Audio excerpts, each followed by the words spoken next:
भैया बहनों, ऑनलाइन कक्षा में आपका स्वागत। कक्षा 10वीं विषय गणित, दिनांक 8/9/2020। अपने कक्षा 10वीं में अध्याय चल रहा है 5, समांतर श्रेणी। उसमें प्रकरण चल रहा है 5.1, 5.2 समांतर श्रेणी का nवां पद ज्ञात करना। प्रश्नावली 5.2। अब इस प्रश्नावली में अपन कुछ सवाल समझ चुके हैं। आज फिर अपन क्वेश्चन नंबर 3 समझेंगे। 5.2 का क्वेश्चन नंबर 3। क्वेश्चन नंबर 3 क्या है?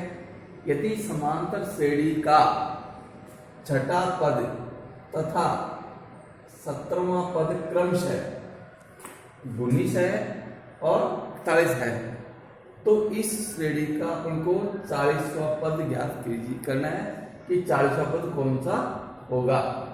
अर्थात छठा पद 19 है और 17वां पद 41 है, तो उनको 40वां पद ज्ञात करना है। तो देखिए, एपी का छठा पद यानी A6 बराबर कौन सा है? 19। क्यों है? ये दिया हुआ है। तो छठे पद क्या बन गया? ये a + 5d बराबर 19।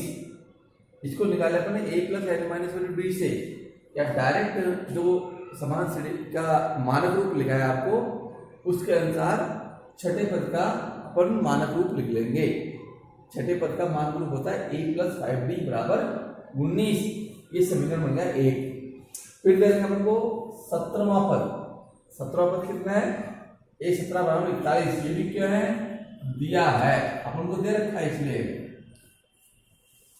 तो a17 का मान रूप क्या होगा? a + 16d बराबर 41।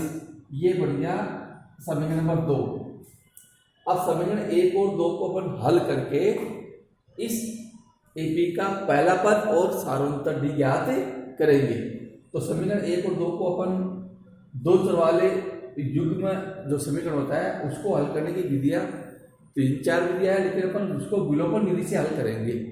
विलोपन विधि से समीकरण 1 और 2 को हल करने पर, विलोपन विधि होती है उसमें गुणांक समान करके किसी एक चर का विलोपन करना होता है। तो a + 5d बराबर 19, ये तो समीकरण नंबर 1 है, और a + 16d बराबर 41 समीकरण नंबर 2 है। इसमें कौन किसका गुणांक समान है? a का गुणांक ऑलरेडी समान है, चर a के गुणांक समान है, क्योंकि एक 1a है, 1a है।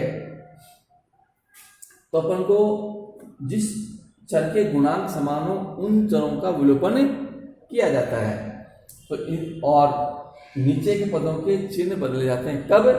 जब घटाते हैं। तो अब घटाने पर कब लिखते हैं? जब गुणांक समान किए गए चरों के चिन्ह यदि समान है तो उसको अपन घटाते हैं। घटाने पर नीचे के पदों के चिन्ह बदल जाते हैं। प्लस का माइनस हो गया, ये प्लस का माइनस, ये प्लस का माइनस, ऐसे ए कट गया, 0 हो गया। तो ये 5d में से 16d घटेंगे, कितने बच गए? -11d बराबर 19 में से 41 घटेंगे, कितने बच गए? -22। डी बराबर क्या आ गया? -22 बटे -11। अब ये माइनस माइनस कट के प्लस हो गया, 11 कम 11, 11 दूना 22। तो डी का मान कितना आ गया? 2। तो अपन ने इसके द्वारा इन दोनों समीकरणों से अपन ने डी का मान ज्ञात कर लिया है। सारों का डी का मान ज्ञात हो गया। अब ए का मान और ज्ञात करना है। तो ए का मान कैसे ज्ञात करेंगे? ज्ञात कर लिया अपन ने डी का मान, तो डी का मान किसी भी समीकरण में, ये 2 समीकरण हैं, इन समीकरणों में से किसी भी समीकरण में अपन डी का मान रख देंगे। डी का मान रख देंगे। इसका मान देंगे डी का मान समीकरण 1 में रख सकते हैं और समीकरण 2 में भी रख सकते हैं। अब समीकरण 1 में रखने पर डी का मान समीकरण 1 में रखने पर, तो समीकरण 1 क्या है? जब ये a + 5d बराबर 19, तब लिखा a + 5d बराबर 19। इसमें अपन ने डी का मान रख दिया, कितना? 2। a + 5d है, तो 5 × 2 बराबर 19। a + 5 × 2 10 बराबर 19। अब इसमें अपन ने पक्षांतर कर दिया। क्या कर दिया? पक्षांतर में। ए बराबर क्या होगा 19 माइनस 10, 10 इधर के घट गए, ए बराबर कितना आ गया 9। इस प्रकार अपन ने इसमें ए का मान भी ज्ञात कर लिया। तो अपन ने इन दोनों समीकरणों से ए का मान ज्ञात कर लिया और डी का मान ज्ञात कर लिया। अब अपन को कौन सा पद ज्ञात करना है, एपी का 40वां पद ज्ञात करना है। इस एपी का कौन सा पद ज्ञात करना है, 40वां पद ज्ञात करना है। तो इसके एपी के द्वारा ए का मान ए बराबर 9, डी बराबर 2 और एन बराबर 40। एन होती है पदों की संख्या, एन क्या होती है पदों की संख्या, जो कितनी है 40। अतः एन का मान कितना हो गया 40।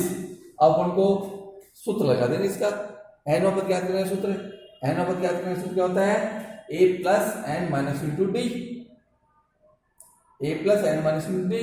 ए 40 निकालना अपन को, 40 पद निकालना है। तो अब मान लेते हैं ए प्लस एन माइनस डी में ए का मान 9, तो अपन ज्ञात कर चुके हैं। फिर 40 minus N, 40 minus 1 into D 2, तो 9 प्लस 40 में 1 घटा दिया 39 इंटू 2, 9 प्लस 39 दूना 78, 78 में 9 जोड़ दिए 87। अतः इस एपी का 40 नंबर का पद क्या होगा 87 होगा। ये इसका उत्तर आ गया। अतः इस एपी का 40वां पद 87 होगा। इस प्रकार अपन किसी भी एपी का एनवां पद ज्ञात कर सकते हैं, शर्त अपन को ए और बी ज्ञात होने चाहिए। इस समीकरण में हमने 2 समीकरण बना करके ए और डी ज्ञात किया, उसके बाद हमने 40वां पद ज्ञात कर लिया। अब अपन एक सवाल और लेते हैं, एक सवाल और ले अपन क्वेश्चन नंबर 6। अब क्वेश्चन नंबर 6 क्या है, 3 अंकों वाली कितनी संख्याएं 7 से विभाज्य है। संख्याएं कौन सी है, 3 अंकों वाली है। तो 3 अंकों वाली संख्याओं में कितनी संख्याएं ऐसी है जो 7 से विभाज्य है। अर्थात अपन 7 से विभाज्य संख्याओं की संख्या ज्ञात करनी है कि कितनी संख्याएं होगी। तो 3 अंकों वाली पहली संख्या क्या होती है 100 होती है, और अंतिम संख्या क्या होती है 999 होती है। अब अपन को कौन संख्या लेनी है, 7 से विभाज्य संख्याएं लेनी है 3 अंकों की। तो 3 अंकों की 7 से विभाज्य पहली संख्या 105 होती है, दूसरी संख्या 112 होती है, तीसरी संख्या 119 होती है। अब अंत में से देखेंगे कि 7 विभाज्य संख्या कौन सी है। तो 7 विभाज्य संख्या देखो 999 नहीं होती है, 998 7 का नहीं जाता है, 997 नहीं जाता है, 996 नहीं जाएगा, 995, 994। अंतिम से 7 से भाज्य संख्या कितनी होगी 994। अपन को ऐसी ही संख्या लेनी है जिन संख्याओं में 7 का भाग जाता है और वो 3 अंकों की। तो 7 का भाग जाने वाली अंतिम संख्या क्या होगी 994। इस प्रकार अपन ने ये एपी बन गई, एक समान श्रेणी प्राप्त होगी अपन को। एपी क्या होगी 105 पहला पद, 112 दूसरा पद, 119 तीसरा पद, डॉट डॉट डॉट 994। अर्थात ये अंतिम संख्या है, अर्थात अंतिम पद है इस एपी का। इससे अपन ने ज्ञात किया ए का मान कितना 105, डी होता है सार्वंतर द्वितीय पद माइनस प्रथम पद, 112 माइनस 105 7 आ गया। अंतिम पद, ये अंतिम पद है इस एपी का, अंतिम पद एन बराबर 994 है। और अपन को पदों की संख्या ज्ञात करनी है, पदों की संख्या एन का मान ज्ञात करना है। तो मैंने आपको बताया यदि किसी एपी का अंतिम पद दिया गया हो तो ए बी और एन ज्ञात करनी हो, यानी पहला पद ज्ञात करना हो, सार्वंतर ज्ञात करना हो या पदों की संख्या ज्ञात करनी हो, तो भी अपन अंतिम पद या एन पद ज्ञात करने का सूत्र ही लगाएंगे। अंतिम पद का सूत्र क्या होता है एन बराबर A plus N minus into D. अब यहाँ पर जो अपन को मान ज्ञात हो वो सारे मान यहाँ रख देंगे, प्रतिस्थापित कर देंगे। एन अंतिम पद 994 इसका मान बराबर ए का मान 105 दिया plus N minus D, N अपन को ज्ञात करना है एन ही रखेंगे, -1 डी साफ रख दिया। अब ये जो समीकरण बनाया है इस समीकरण को अपन हल करेंगे। तो या 994 बराबर 105 प्लस अब 7 को इस कोष्टक में गुणा करेंगे तो 7 गुणा m 7m माइनस 7 गुणा -1 -7। अब 994 बराबर 105 और -7, ये दोनों सजातीय के पद है, अचर पद है और दोनों के चिन्ह विपरीत है। 105 प्लस के और 7 माइनस में, फिर 105 में से 7 घट गए, कितने बच गए 98 प्लस 7m, ये चर पद है। अब अपन ये चर पद और अचर पदों को पक्षांतरण करते हैं। अपन ने क्या कर दिया, पक्षांतरण करने पर ये अचर पद है तो अचर पद को अचर पद की ओर लेंगे। 994 ये प्लस के 98 कितने हो गए माइनस के 98 बराबर 7 है। 994 से 98 घटा दिए, कितना बच गए 896 बराबर 7 है। n बराबर क्या हो गया 896/7, n बराबर 896/7 का भाग दिया, 7 कम 7 बच गया 1, उतारे 9, यानी ये क्या करके 128 बार करके n का मान कितना आएगा 128। अतः लिखिए इसका उत्तर देंगे। अतः 3 अंकों वाली संख्याओं में 3 अंकों वाली संख्याओं में 7 से विभाज्य संख्याएं 128 संख्याएं होगी। इसका अपन इस एपी में 7 विभाज्य संख्याएं ज्ञात करने बने जो 128 होगी। अब आपको मैं गृह कार्य, हम गृह कार्य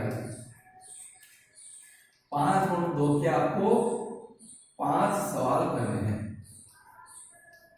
सवाल करने हैं। इसका आपका एक कार्य, पहले सारा काम आपको कॉपी में उतारना है, रफ कॉपी में उतारने के बाद उसको फेर कॉपी में करना है। और जब गृह कार्य करेंगे तो उससे हमेशा ये नहीं होता है कि पहले उसको कॉपी में करके देखें और यदि अपना सवाल सही है तो उसको फेर कॉपी में उतार लें। इसका आपको गृह कार्य करना है।